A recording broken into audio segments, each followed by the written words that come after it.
Make a hot cuppa and relax. It's Afternoon Karak with Aisha Al-Mazmi and Mikhail Atiyah. On Pulse 95. 9 days. 9 official days. It's kind of crazy how we're getting close to this. And, yesterday we decided to do a thing where every day we're going to reminisce about the most of a good thing and a bad thing of 2020. All kinds of things. I was up till midnight thinking just of all the things that were happening this year. Honestly, you shouldn't have. It's all about, on the spot things, even though we did kind of hint it on our Instagram. So guys, go off to our Instagram at Pulse95 Radio.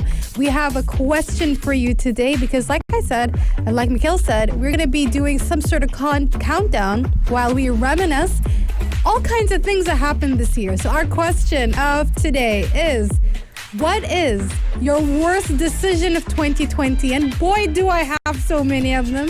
I made a lot of bad decisions and good ones. We can talk about the good ones maybe tomorrow. But today, we are focusing on the bad decisions. Go to our Instagram at Pulse95 Radio and tell us all about it. We also have our text lines up. So text us 4215. Etisalat and do and tell us, what are your worst decisions of 2020? Certainly going to be a couple of days of reflecting about just the year itself. And I don't think we need to reflect much, but I think it's necessary at the same time. Yeah, definitely. In a way, maybe kind of therapeutic, because if we are going to make a New Year resolution, or old year resolution, might as well look back at the year itself. Why not? Because like we said the other day, that this is the time where you should be making your New Year's resolution, or what you called it, a remix of the previous year's resolution, because I can tell you for certain that one of my main resolutions for 2020 was to start going to the gym, which is something I started doing later on this year, because I was like, you know what? I promised myself I will do it, and I'm going to do it even if it's in the middle of a pandemic, and I was a little bit kind of worried. So I'm going to take the rest of the resolutions I left off all the way back in March and recycle them for 2021. All right, exciting, guys. And be sure to join in for the rest of the hour. We're going to also be talking about MGM. It seems like they're putting themselves on sale. We're talking about the entire company itself and some of their biggest intellectual properties now up for bidding war, and how interesting things have been shifting from theaters to streaming, and streaming seems to be the next big thing. And we definitely are going to be talking about that and so much more. So right here on the Afternoon Karak. So be sure to tune in only here on Pulse 95. Pulse 95. So apparently 2020 may have broken MGM, the well-known production company, because according to some sources that have not revealed themselves, that MGM might be looking into selling themselves. That is MGM Holdings, and they are the studio behind James Bond, and they say that obviously their movies and everything they have, their entire library, is quite impressive and might, prove lucrative for somebody, and somebody might want to buy them. It actually says here the company has a market value of $5.5 billion. So that is sort of the starting bid on the MGM Holdings. But it's so ironic to see this story break out, especially when just a while back we were talking about how MGM was just trying to sell the James Bond rights. No. Remember, they were not trying to sell it. But if they were pretending they weren't.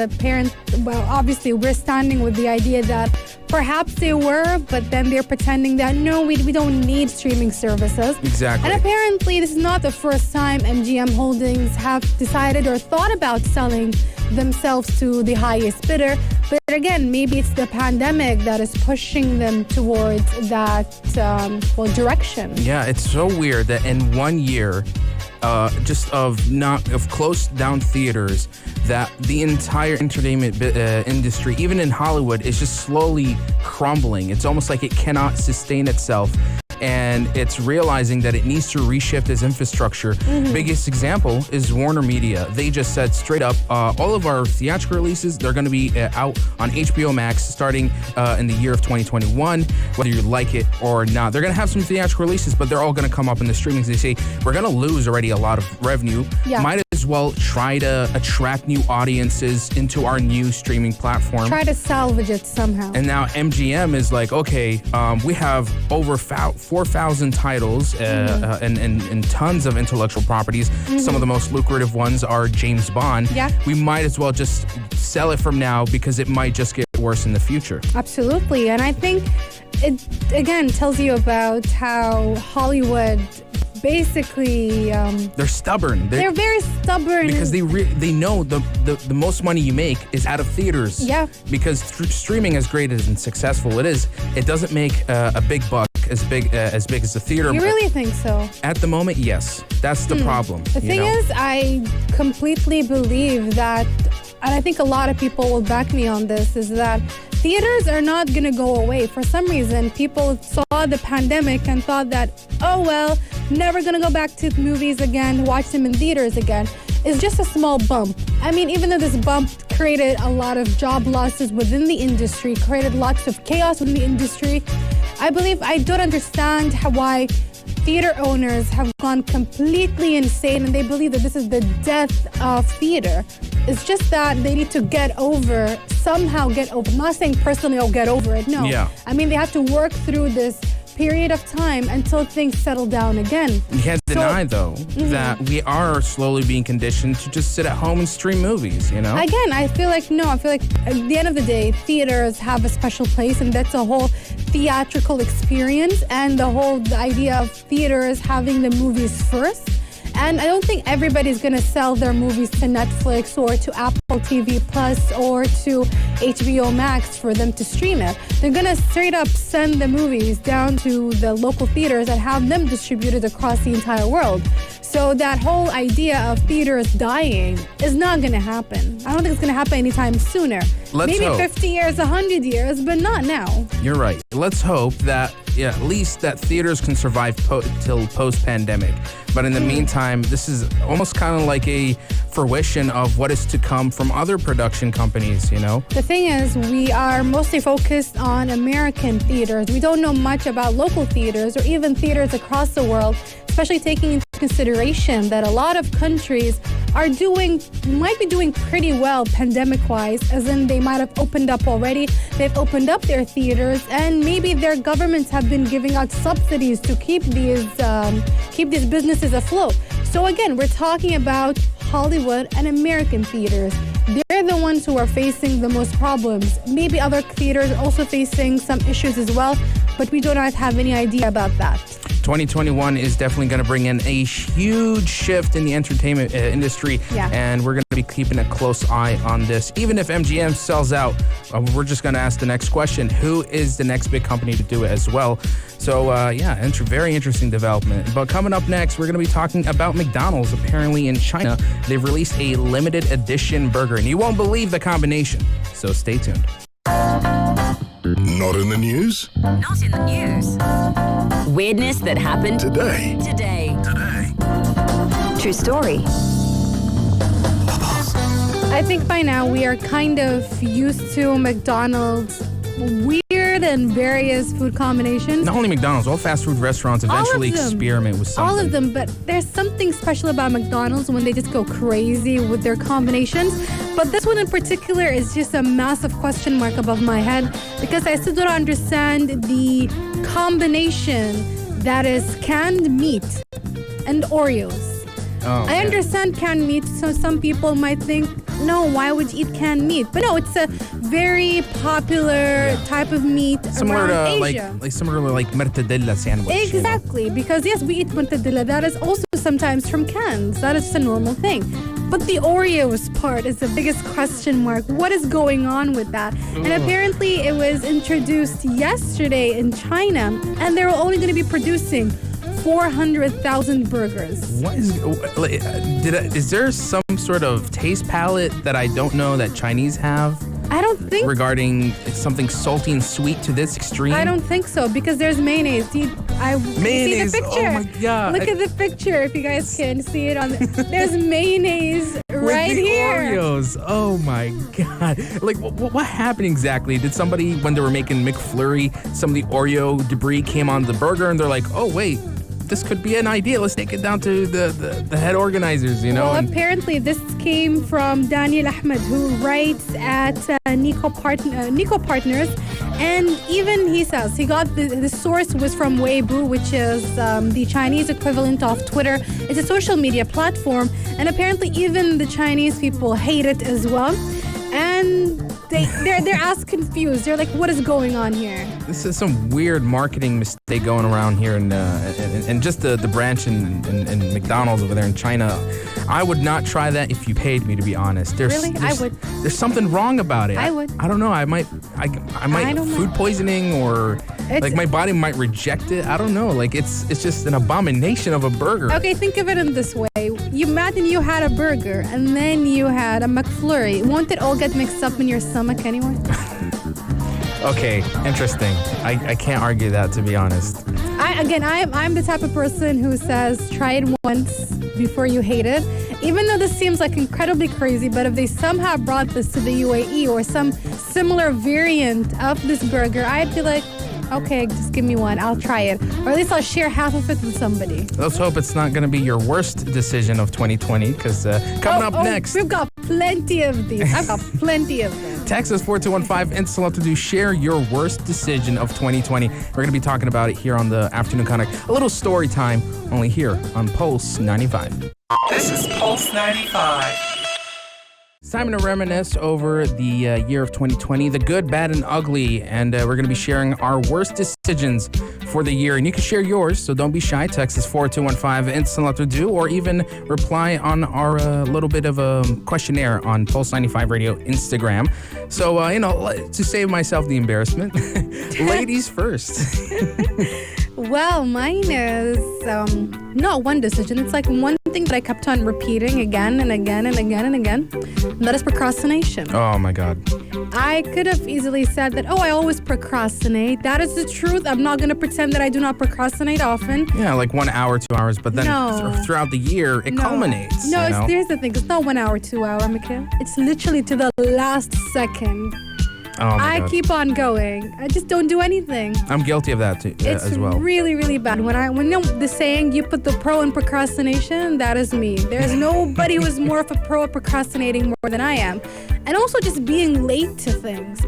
I'm not going to say again that 2019, I was not late to a lot of things. But this pandemic just made it worse. It amplified it, yeah. I was like, I don't care if I'm late. Who cares? I don't care. Which is a problem because the other person cares. The other person has their own obligations. They also made sure that they wanted to be here on time for me. So I should feel, that's what they say in Arabic, to feel embarrassed a little bit and be there on time. But I'm going to blame the pandemic and say that It's okay. You're not the only one who's going through that struggle, you know? Yeah, and also, again, even putting off some really big not projects, but things that I was going to use in 2020 to enhance myself and be a better version of myself. Like reading. As usual, my Goodreads section is empty. I wrote that I would read 50 books. I read one. And it wasn't even a whole new book. It was a book that I put off. I was 3/4 of the way through like 3 years ago. And I finished the last couple of chapters. And I was like, well done, Aisha. It took you 4 years to finish this book. Now on to the next one. And I don't know if I can manage to read 50 more books, 49 more books by next Thursday, but I don't know, honestly. Maybe, who knows? Small progress is still progress. Thank you. That's nice of you. Be sure to write your last year resolutions to your new year resolution as well. My worst decision of 2020 is some of my investments I've made. Is it the board game? Is it the card game? It's one of the board games, but the one I remember to this day is when I went on the Bizzle, and I wanted, this is during lockdown, and I really wanted a good share because I know we were going to sit hours doing radio. I remember. So I was getting frustrated that I have a good seating arrangement. Mm-hmm. So I found this nice little office chair and I bought it. And the second I got it to the house, he brought it in a truck. Already the handle fell off. Oh, God. And he was not willing to give me a discount. It's like, but it's damaged. He's like, but I brought it damaged right in your place. Oh, he was So bold. I don't want to trouble with him. I'm like, it's okay. I'll just get like Gorilla super glue and I'll fix it up together. Mm-hmm. the second I brought into the house a day in, day two, and I'm a big guy, so sometimes I'm gonna lean over the chair. Little did I know that this chair could not handle my weight, and it just the upper part of it completely fell off. And I remember staring at the broken chair, and I'm thinking, this is probably the dumbest thing I've ever. And I paid like 300 dirhams. You could have bought a new chair with that. That's the thing. I've learned that next year, inshallah, I'll be buying myself brand new wikale, extended warranty, return policy, all of this stuff. Khalas, I'm not getting any more used furniture. There's a reason why it was on the Bizzle in the first place, Mikhail. You're right.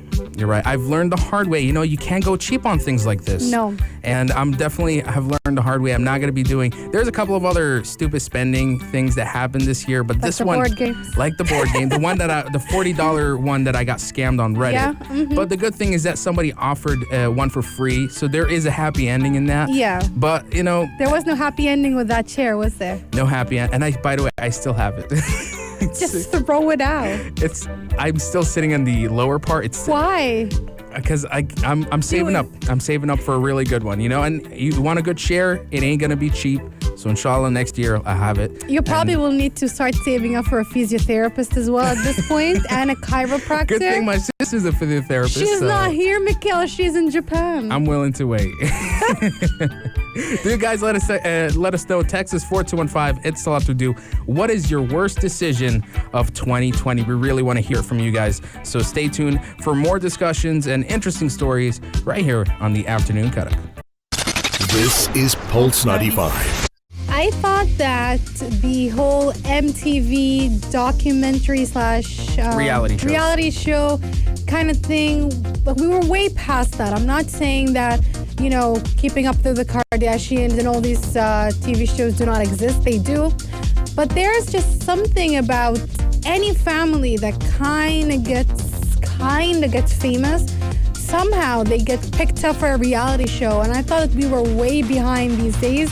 But apparently not, because Hulu picked up a new show centered around the D'Amelio family, and they're well known from TikTok. They're two sisters, Charlie and Dixie D'Amelio, and this story is going to focus on the two sisters and their parents, Mark and Heidi.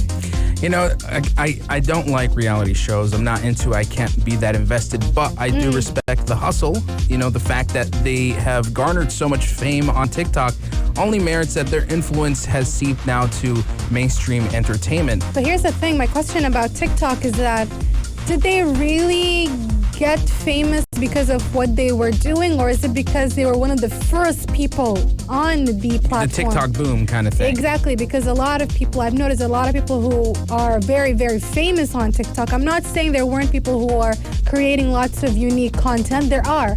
But at the same time, I feel like the ones who are doing a lot of repetitive things to me, they're quite boring. A lot of them were the ones who were there pre-TikTok boom. So around 2019, early 2019, they were already there back when barely anybody was on TikTok. And then, of course, during lockdown, that's when the massive boom happened on TikTok. And that's how they quickly garnered all of these followers.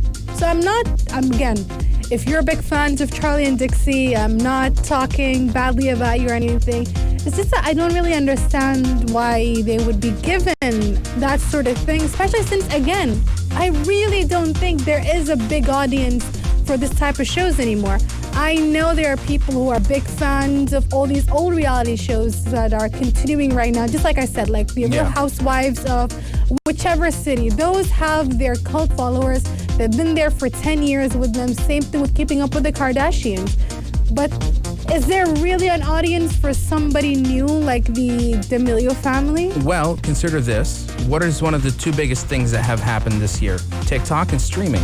It's kind of smart for Hulu to make a reality show on their streaming platform to garner young audiences into their service. Increase the subscription because, a TikTok star that I follow up on TikTok now has a reality show and it's bringing all that viewership and potential subscriptions. The thing is, TikTok kind of does have this, I don't know how to explain it. It's like the house of TikTok, something like that. I'm not even sure if it's sponsored by TikTok themselves, but they're a bunch of content creators and they're staying together in one house. and they're kind of living sort of like a Big Brother kind of thing. Yeah. I came across something it like randomly. I think Team 10 on YouTube with Jake Paul and his little. I don't even know what that is, to be honest. It's but something similar, yeah. I believe so. It's like where they all sit together in one house and whatnot. And I don't know. Even that, a lot of people are like, "What is this?" Even though yes, they do have thousands of followers on that account, but at the same time, people are like, "What on earth is this?" And what year are we on where this thing is so popular? Again, not talking badly towards anybody who loves this kind of thing, but it's still a question. Is there actually people who are willing to watch it? You do bring up some good points. So it is kind of a contender, especially since Keeping Up with the Kardashians is ending or has already ended. So maybe. People are looking for new juicy drama, and I think that the Milu family got what it takes. You know, Could happen. Because TikTok is big now, and I think everybody wants to sort of jump on that bandwagon.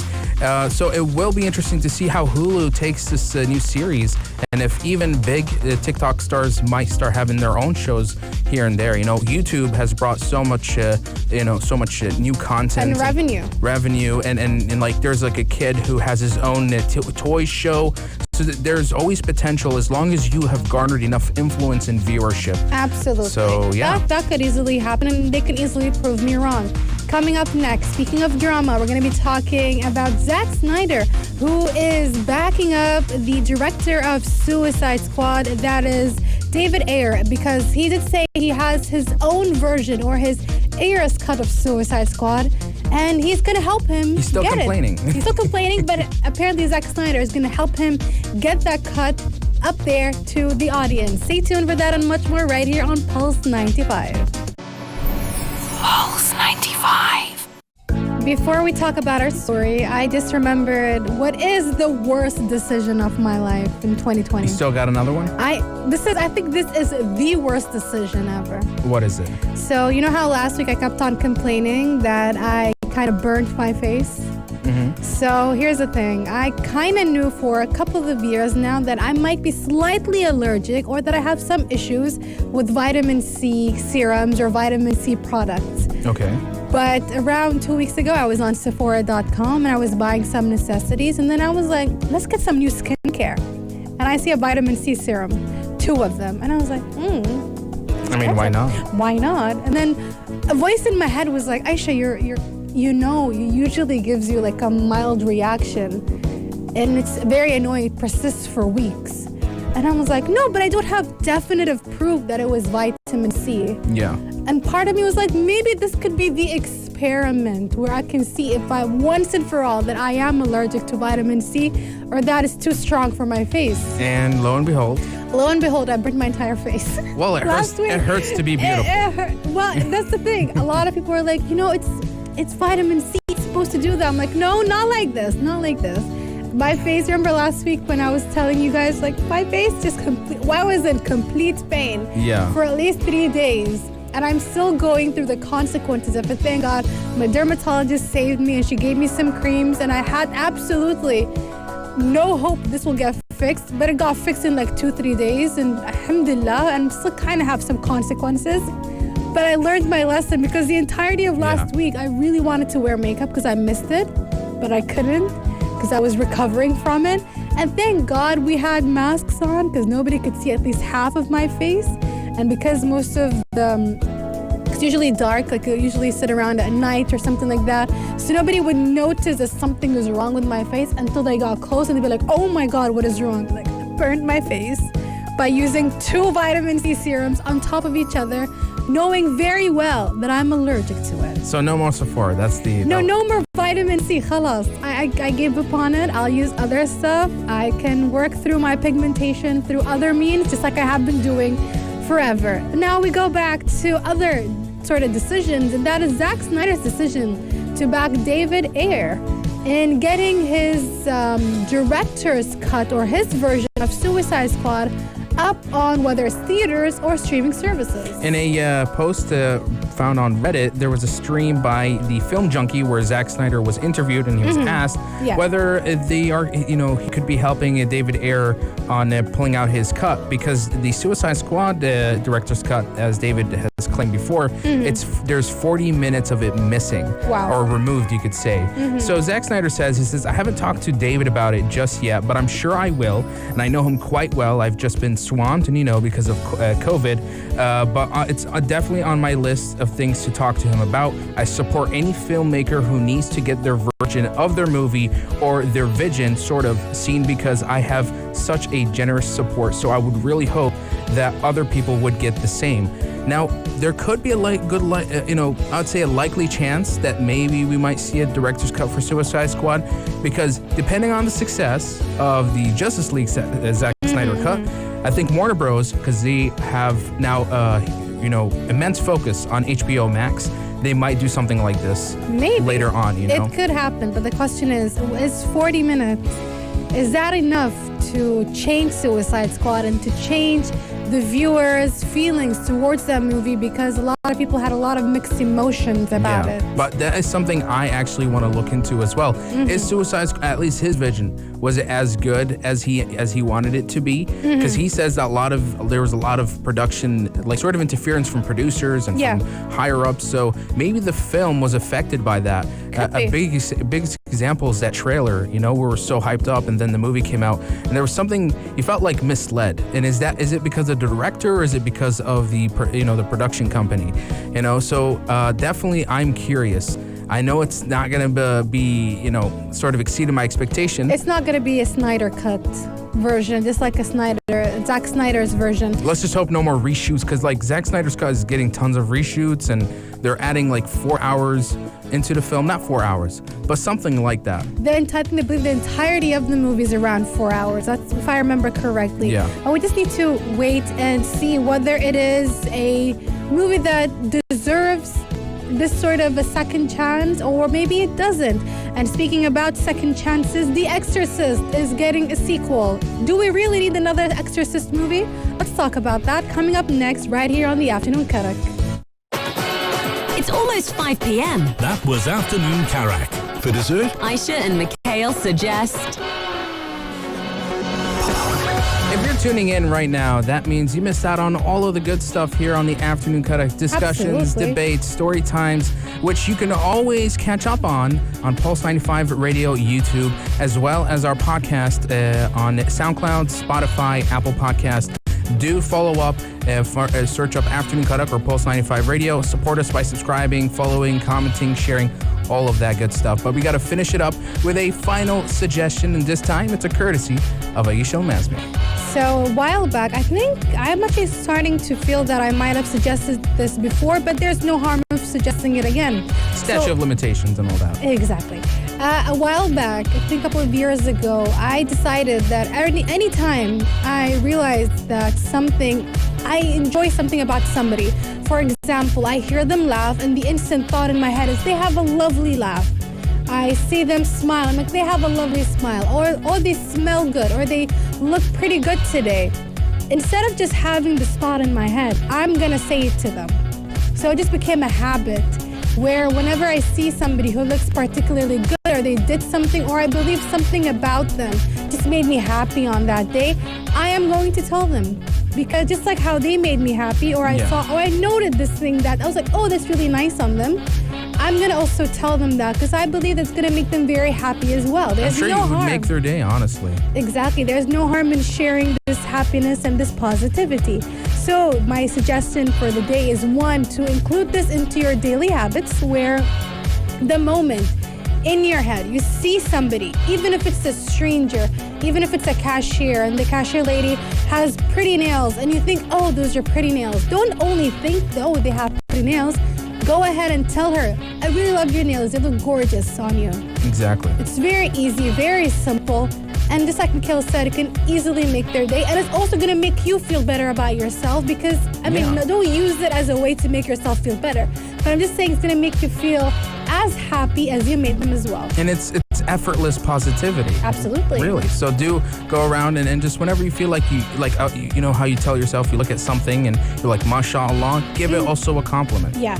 Exactly, and that's a great suggestion to end off the afternoon Karak. But we have to wrap it up, and Yellow Home, Anna Schofield, and Big Hess are going to be keeping you guys company and entertained from 5 till 8 o'clock. But don't worry, we're going to be back here again, same time, same vibes, only here on Pulse 95.